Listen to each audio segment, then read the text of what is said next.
Hey there friends, and welcome back to episode 5 of my tutorial gameplay series for Rimworld. I'm Icon, and today we will talk about quests, about royalty, and I will mix in a few things in between that I see fitting.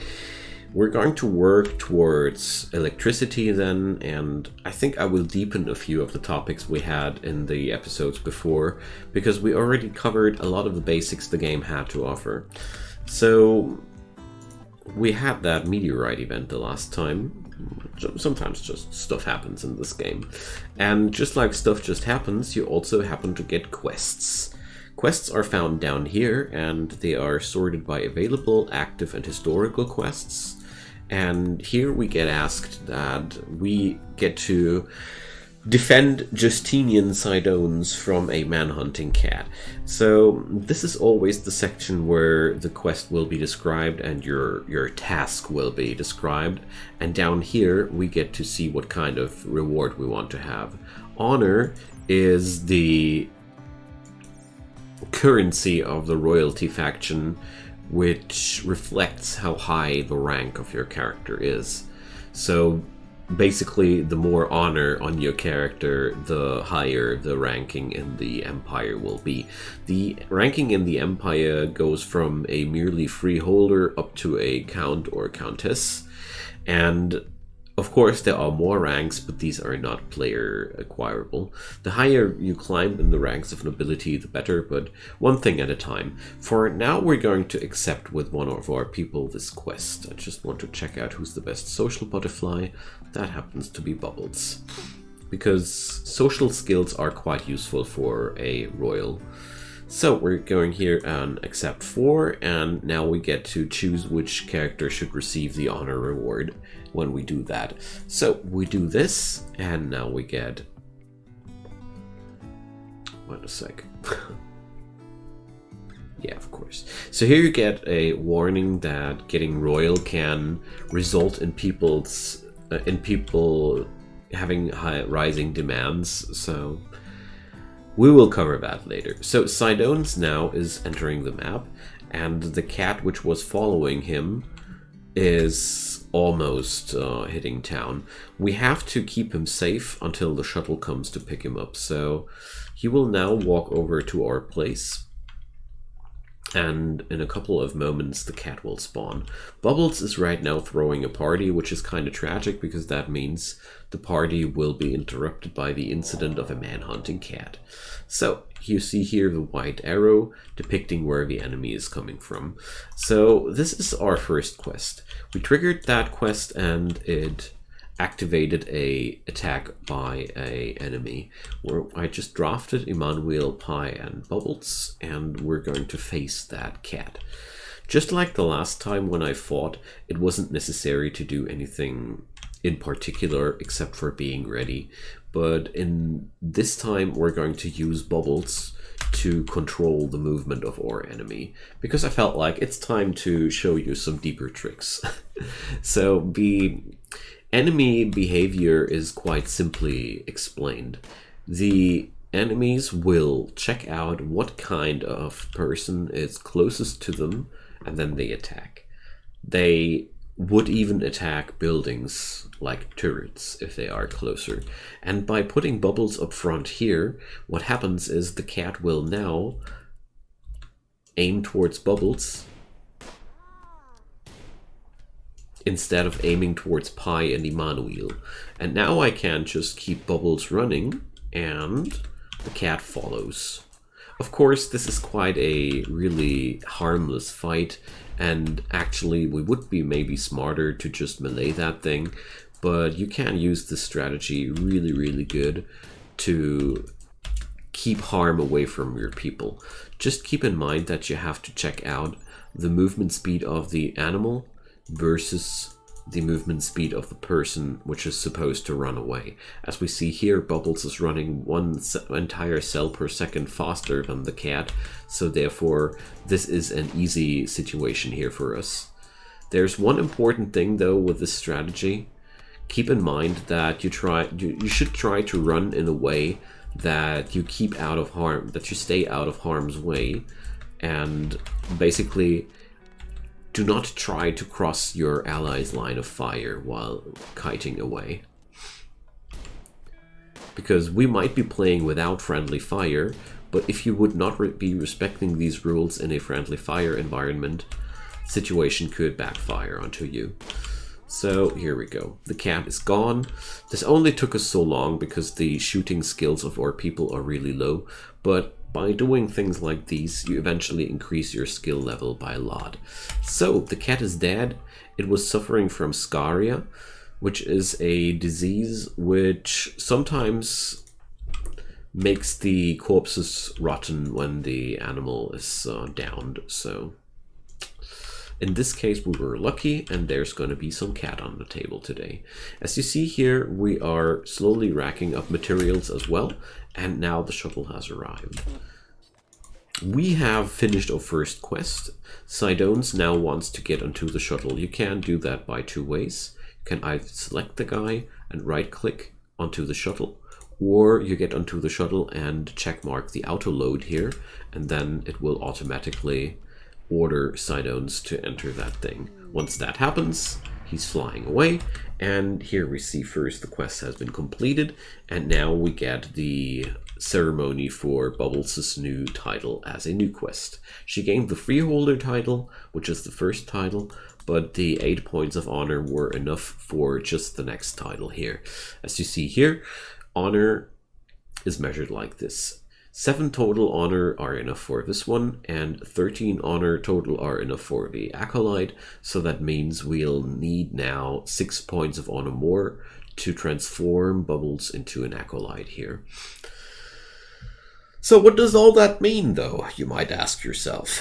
With titles, you earn new rights. As you see here, her new title right now will give her some items when we get there. Wait a sec. Is this depicted somewhere else better? Not really, huh? Okay, so the thing is, titles also change the behavior of your character. The first few titles don't change anything. Your characters don't have any new needs or anything like that. They are just like they were before. Beginning with the Acolyte title, they will require certain clothing. They want a certain bedroom, they want a certain throne room even, and they will want to eat certain foods, and beginning from the Acolyte rank, they won't even be happy with cleaning anymore. And when we check out the Knight, it only gets worse. So they want bigger bedrooms, they want better clothing, they want bigger throne rooms, and so on and so forth. And dumb labor falls out. But most importantly to mention, there are title privileges, so they can now trade with imperial factions and trade with caravans. So they're, to sum it up, the higher you climb in the ranks of nobility, the more different rights you earn from this faction, but your royals will grow more and more demanding and will turn down more and more different types of work. But the rewards here are multiple. So we now go for accepting the ceremony of bestowing the title, because every title has to be bestowed by the royal bestower. And there it goes. And now we can select Bubbles. You see that yellow question mark? It depicts that this person wants to speak with somebody. And now, well, why is Bubbles not responding to this? Bestower waiting. Yeah, I see that.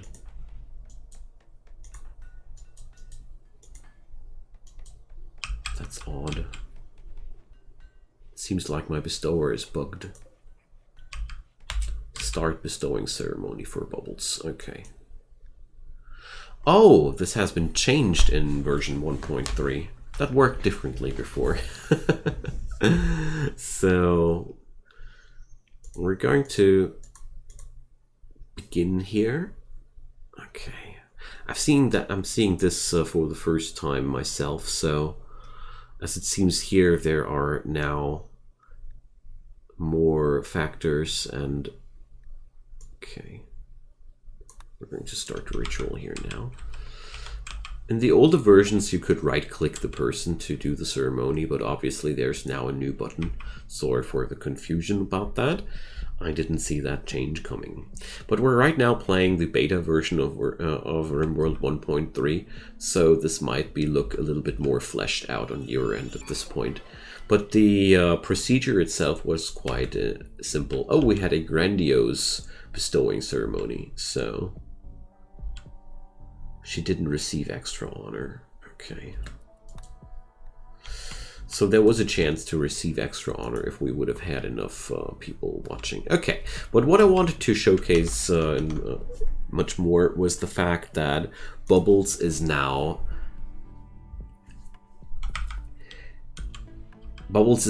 featuring a Psylink.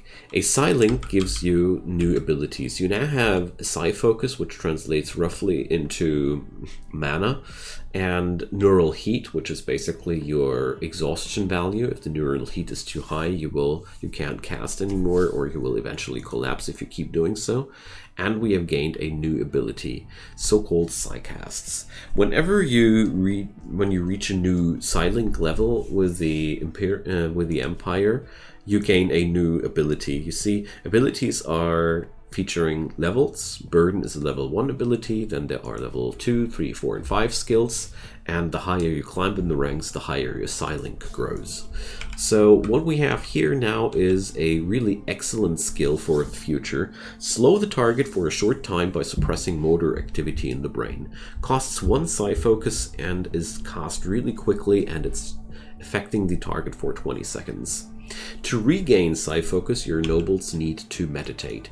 Meditation spots can be found in the MISC menu, and you select the meditation spot here, place one down, and then you can set an owner. This one will be for Bubbles, and now Bubbles will do her meditation here. This little bar here depicts how much Psyfocus a person should store, because to gain Psyfocus, Bubbles must meditate. And now everything is set up. When Bubbles needs new Psyfocus, when her Psyfocus will drop below that level, she will go meditating. And beyond that, her life is pretty much as it was before. She's merely a little bit happier because she received a new title, and yeah, she received a new title. This will last for a couple of days, and most importantly, when we draft her now, we have the burden skill available, which is, for example, in that situation with the cat a moment ago, a really, really awesome way of dealing with these situations, because basically you are able to outrun an enemy forever while using this skill. At least as long as you don't run out of Psyfocus, that is. And what kind of skill you receive when you get initiated is entirely random. There's a couple of different level 1 skills, so, well, it's up to your luck what you roll. So today I want to go for some manual hunting too, because I feel like we don't have enough food at this point. What I really like to do is I like to hunt down wild animals which are roaming in my vicinity, like this rat here or that turkey, instead of giving lengthy manual orders. So if you don't have friendly fire disabled, it's really important that you keep your people lined up in a way that they are not able to accidentally shoot each other. That's really important. And here you see, it is a little bit lengthy this way, but at least we are getting our hunting results quicker with that. Basically, automatic hunting is more comfy, but it also takes a lot longer compared to doing the stuff manually. Also, there's a couple of animals which I never would hunt automatically, and that's where we're going to talk now. So in the wildlife, you see sometimes animals like, for example, timber wolves. Everything which is marked with this icon here is is a predatorial animal. It eats other animals to sustain itself. And as you see here, it has a chance to attack when it gets harmed. The further away you stand from an animal and the higher your animal's skill is when you're shooting, the lower the chance that the animal will turn hostile. But nevertheless, a timber wolf is, for example, one animal which I would never hunt automatically, because if you send your people to hunt something down automatically, what will happen is they always will go with one person towards that hunting trip, and there's a high chance that your people will not survive a one-on-one with a timber wolf when it goes hostile too quickly. Instead, what I like to do, and since we have Bubbles now with that burden skill, things are even better. We're going to head over here. Pi and Emmanuel are my attackers, and Bubbles is going to be the support. So Bubbles will now fling a burden spell on top of that thing, and just we're going to do the same thing we did before. Sometimes, as you see, the wolf doesn't react to Bubbles in any way. Sometimes the enemies are growing smarter. What you should do now is determine which person this thing is trying to attack, because every enemy can have only one target at a time. To determine that, I'm going to send Pi into that direction, Emmanuel into that direction, and now we will see the wolf is after Pi. So now I can get back to firing here, and what I will do now is I will try to move Bubbles into the vicinity until the wolf thinks again Bubbles is worth the hunt, and now we have established the kiting situation exactly like we want it to. So this is at first a wee bit finicky, and if you find yourself struggling with these things, keep in mind that practice makes perfect. And above that, you don't need to do this like that. It's also okay to learn which kind of animals you should avoid hunting automatically or altogether. But it's I showcased the basics of the AI behavior of this game here quite well. If an animal is a melee fighter, it will always, sooner or later, attach itself to the person nearest to itself. Therefore, you can abuse that system a tad bit, like I did there, and make sure that the enemy will always run away, run after some person which is not even actively fighting. This works with pretty much every animal and raider which is going into melee on you. But eventually the enemy will understand that he should swap over to the shooting target, just like you saw there. Just spread them out afterwards like I did. You can redo that trick really, really often. I find that very useful, and I would never recommend you to do it... to do the hunt of dangerous animals automatically. What's also a dangerous situation which you shouldn't go into automatically are situations like these. The rhinos right next to each other. First off, rhinos have a high chance of going aggro when you attack them, but animals of the same type which go into revenge don't go alone into revenge. So basically, if I would attack this rhino here, and if it would go into revenge, this dude would go aggro as well. That's really, really important to know. Basically, whenever an animal goes into revenge, all its brethren will do the same. There are methods and sometimes ways and means to cheese that away, but I'd highly recommend, if this is looking like that, always take into account that you have to probably fight them all at once. Same goes, for example, for these donkeys. Turn one hostile and they all go hostile. So, to help you a little bit with the threat assessment, I want to explain to you how you can discover how dangerous an animal is. Because that was one thing that really, really bothered me, and I had a lot of problems to figuring that out. So let's check out our friend the bunny.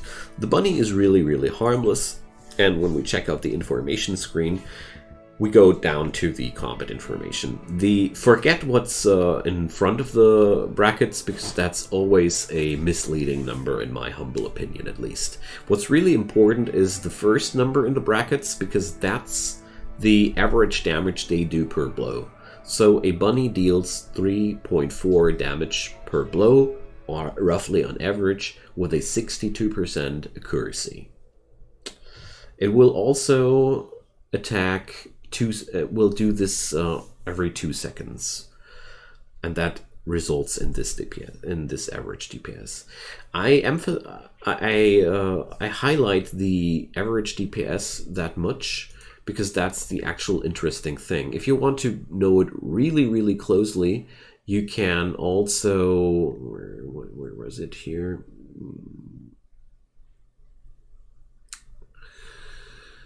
Well,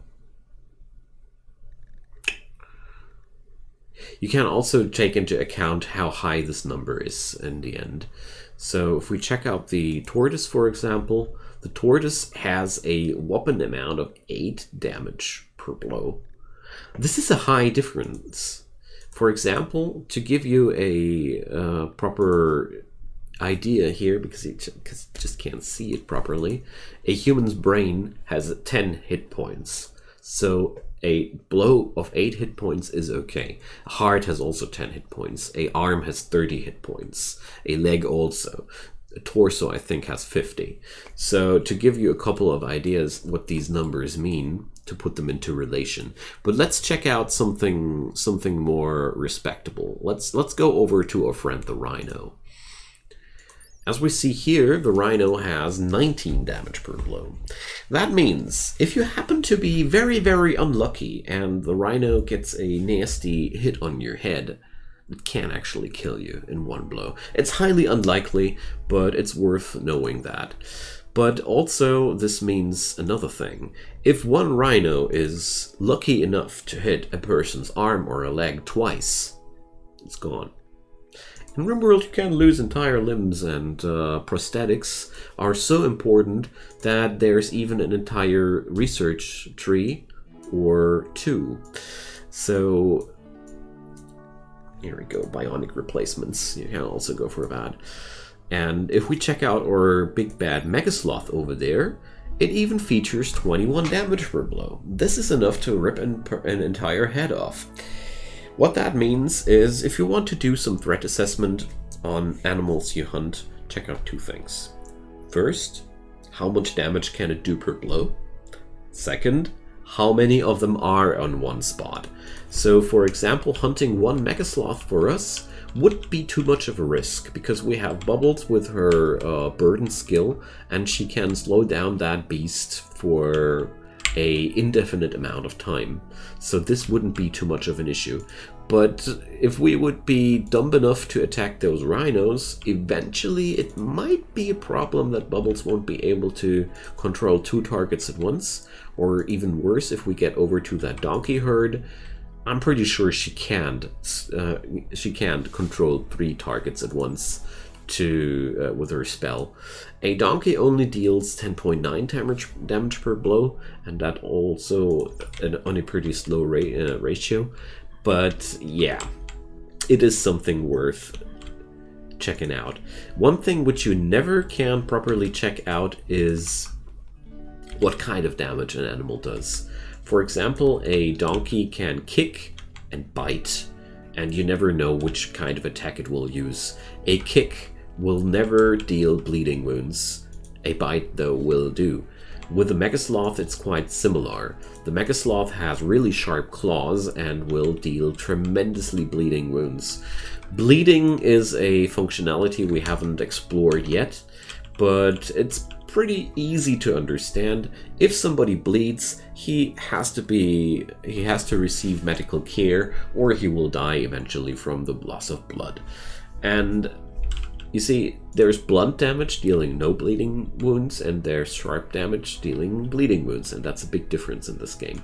Okay, but if you want to go sure if in your huntings, you should always just try to never hunt anything which has this revenge chance on itself. If you're really scared about the situation and you don't want to do anything wrong, don't hunt anything which can go into revenge.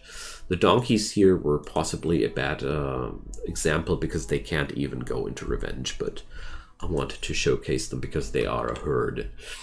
And animals which are in a herd can go into herd revenge behavior. Wild boars are an excellent example for that. So, I think I explained enough about the hunting procedure in general. We're going to explore the other side of animals in another episode, and that's the training and the wrenching of animals. But since this is a quite big topic, I don't want to pull that off right now in this episode.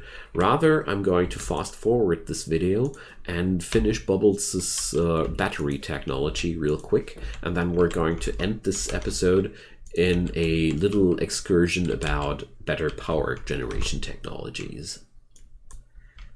And there goes the battery technology. So, with the invention of the battery, we have them now available in the power menu, and we're going to set up at least one of them. Batteries are storing power and can sometimes have violent explosions where they discharge their power charges. So ideally you would never have a battery in a wooden room, but for now we will keep it like that, and I will replace the wood later down the road. So here's the battery. The battery stores some amount of power at a lower efficiency, so basically it only stores 50% of the power put into it, and it even loses a bit of power per day. But at the end of the day, it is a very useful thing to have one. So since our grid has not too much power to store, we need to put up more. We get over into the power tab, and we're going to build our first wind turbine. Here you see it. The wind turbine is a quite funny companion. The white squares here depict the area of action. This is where the wind power will be generated. In this white squares, you should not have any trees, walls, mountain slopes, or whatever might be bothering the power generation. I want to put down the first turbine over here because there's one cool thing about wind power. It goes super well with your agriculture because the wind power will never be bothered by the plants growing here. It will be bothered by trees though. I think stone chunks are not a problem, but we will find out. I never tried actually. So as you see here, the wind turbine is now blocked by poplar trees, which are these here. Ideally, one of my favorite ways of dealing with this is putting down growing zones, just like that. And we're going to allow cutting. And we're going to allow sowing them down just either something you need, some plants which you want to harvest, or if you don't want to harvest anything, just plant down some flowers, dandelions, daylilies, or roses, and these will keep the square free, and at the same moment, your people will benefit from that as well, because flowers are just one thing. Beautiful. So we're going to remove those trees here real quick.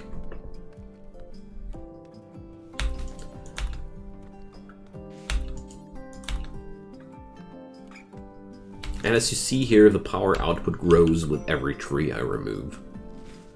And now we are at maximum power. You see, the power output, the yellow bar here is displaying the amount of power we have on the grid. And you see here, the power output is 2500 watt, already 2.5 the amount of the other one. So now we can do another nifty thing. We can put a copy of these over here. Space already occupied. No, it's not. Ah, here. This one is the horseshoe pin is in the way. If the horseshoe pin is in the way, you can reinstall it somewhere else. Most things in this game can be reinstalled somewhere else. Okay, now, what you see here, these white squares are allowed to overlap each other, and they won't be bothered by that in any way. This is not a problem whatsoever. Rather, it's rather a feature, not a bug, you know. So right now we can't produce the wind turbine because we ran out of steel. So to alleviate that, we're going to draw a power line over to this place. Oh, well, I can't do it like that. Well, we're going to mine out some things here. As you see here in the mountain, there's some veins and patches. There's even compacted machinery, yielding components at points. There's compacted steel. And as you see here, there are different materials all over the place. I settled here also because of the mining opportunity. So it's quite simple. You click the square and you place down the mining designation. And we don't have anybody assigned to the mining job in particular. So we're going to do this like that. These people have both not too high mining values. So enabling the job here and just right clicking there and prioritizing the job. Emmanuel is going to prioritize the other one. And now they're starting to chop. As you see here, the HP of the node diminishes and the mining skill grows. The higher the mining skill, the faster the mining, of course. But not only that, the other thing which happens is that your yields are being influenced by your mining skill as well, which means the more mining, the higher the yields. So you might want to set up the best miners for these jobs, but easier said than done. Okay. Now we have that. Let's let him build the other power conduits real quick. And then our little power grid here is completed. As you see here, now there's not too much power happening, but there's still something in the batteries. With this setup now, we are really able to just tackle everything which is in front of us power-wise. And yeah, I think that was quite enough for one episode. I know this episode was a little bit more about animals than it was about questing, or much more about hunting, but I felt like this was quite an important thing to do as well. And the royalty part, we can't do much more right now. We have to wait for opportunities to create more honor before we can dive deeper into that topic. Okay, thank you guys so much for watching. I am not quite sure at this point where the next episode will be headed to. I think we will talk about construction in a more permanent way, which means we're going to start using our stones here at some point. I'm also going to talk about defenses a little bit, and I think that will be already enough for an entire episode. Alrighty, drop your comments down below if there are any questions left whatsoever. Ask away, I'd be more than happy to answer them. Leave a thumbs up on that video to make it more visible. This would help a ton. And of course, if you like that content, just subscribe to my channel and turn on those notifications, because I do daily content, so you might not want to miss out anything. Last but not least, down there in the description box, there's tons of cool links. My Twitch channel where I stream daily and also support stuff like Patreon and whatever. You might want to check that out too. I'd be more than happy if you did, but don't you worry if you don't. Watching this video means a ton to me. See you guys soon and have fun. Bye bye.